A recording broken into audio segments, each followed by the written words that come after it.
Ate, bago tayo nagsimula, we shuffle the cards together. So, hindi natural ang pagkamatay.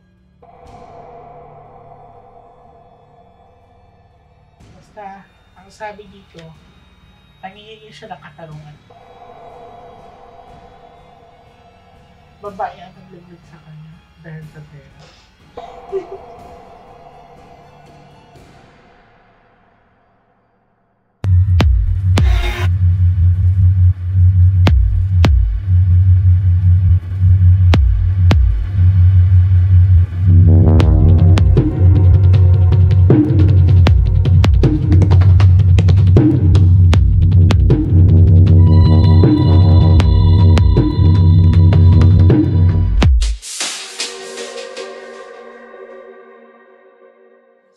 Hi sa mga Nostronatics worldwide. Today is another day. Ayan. So, sa mga taga-Baguio dyan, pupunta ako this week.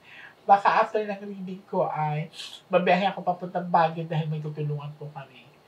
So, ngayon, meron din akong tutulungan dito. May gamit sila't dala ng kapag-anak nila. And titignan ko kung ano ang nangyari sa mga banaan. Ready na kayo? Sinong bubunot sa inyo? Dalawa? Ako na lang po. Okay.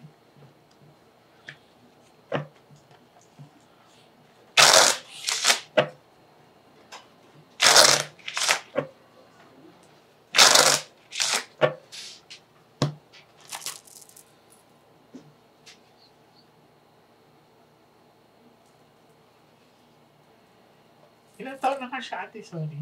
36 po.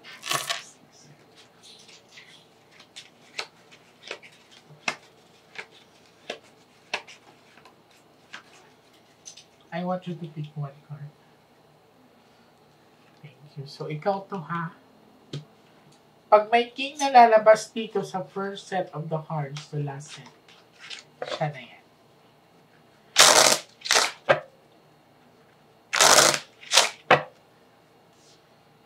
Cut the cards into three.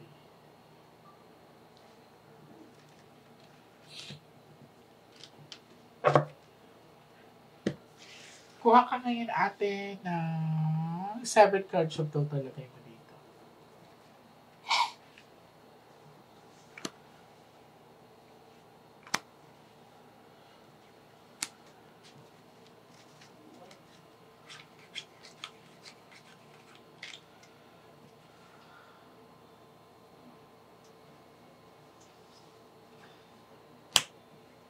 Mapapansin mo itim, so it really shows na yung aura mo is not okay. So, ibig sabihin, mabigat pa rin yung pakaramdam mo, parang hindi mo pa rin tangkak.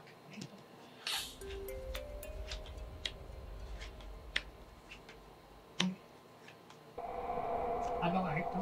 Justice. This is asking for justice. Ate, bago tayo nagsimula, we shuffle the cards together. So, hindi natural ang pagkamatay niya kasi asking for justice siya.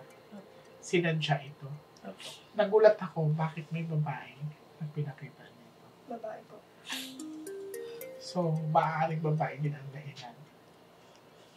Okay? Tignan natin. Basta, ang sabi dito, nangihingi siya ng katarungan. Ibig sabihin, namatay ang kamag-anak niyo, hindi sa sakit, hindi sa aksidente. Kasi, nag-aasot siya ng justice. Ikaw po ang bumunot ng bala. May babae daw na papaya. Maaaring babae din ang dahilan. Tignan natin, ha. Baka may involve pa itong ina.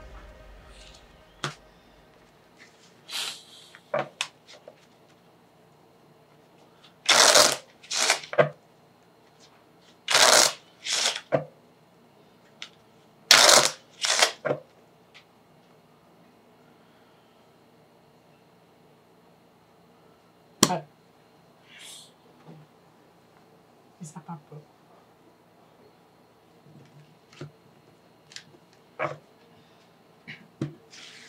Kuha ka darling ng 9 cards of total.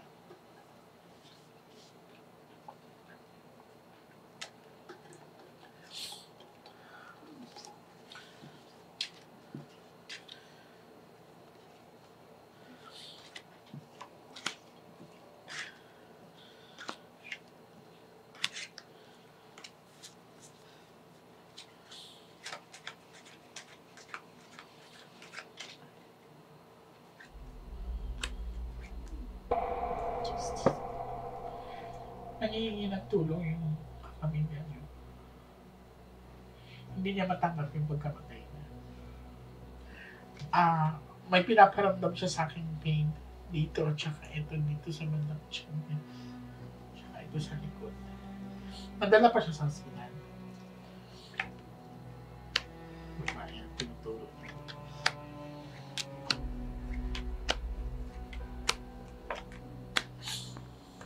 Lumabas ang babae. Pababalikin ko kayo ng Tuesday. Kailangan may tatawid sa atin. Pag-isipan niyo mabuti kung sino. Dito para sa inyo, para sa kapatid niyo, kapamilya niyo, kasi nag-a-ask siya ng justice. Pero di.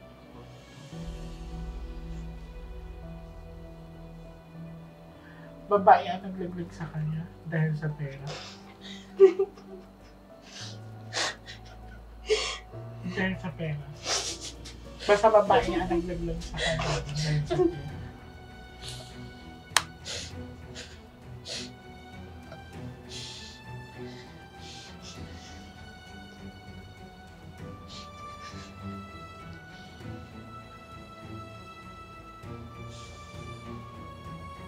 May nakita ko sa sakyan ko. Pero ito, tinitingnan ko kung police to. Pero ito kasi is, higher.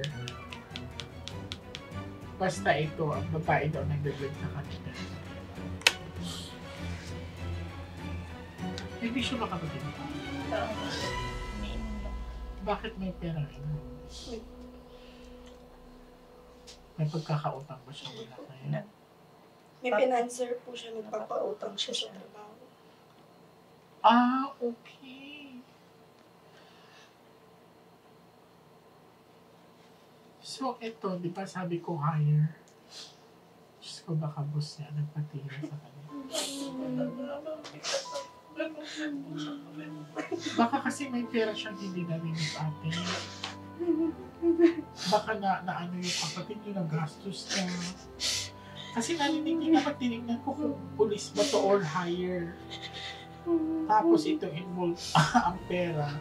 Ang taas ng chances na yung kapatid niyo ay hindi naglimit ng pera. Titignan ko ha kung saan niya ginala.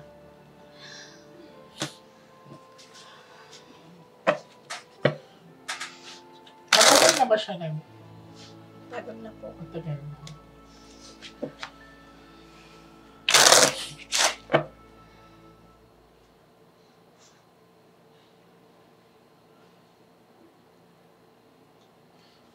Cut the card.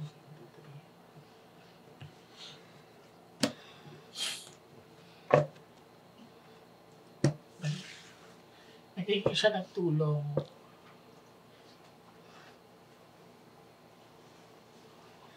Kuha ka ng 12 cards of total.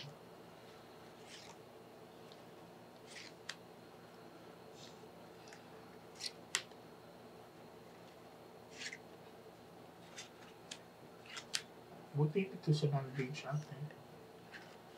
Kasi, ang pangit ng pagkamatay niya.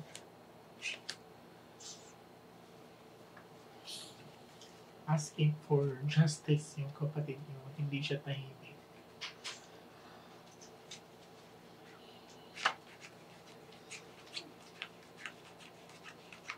Isa pa.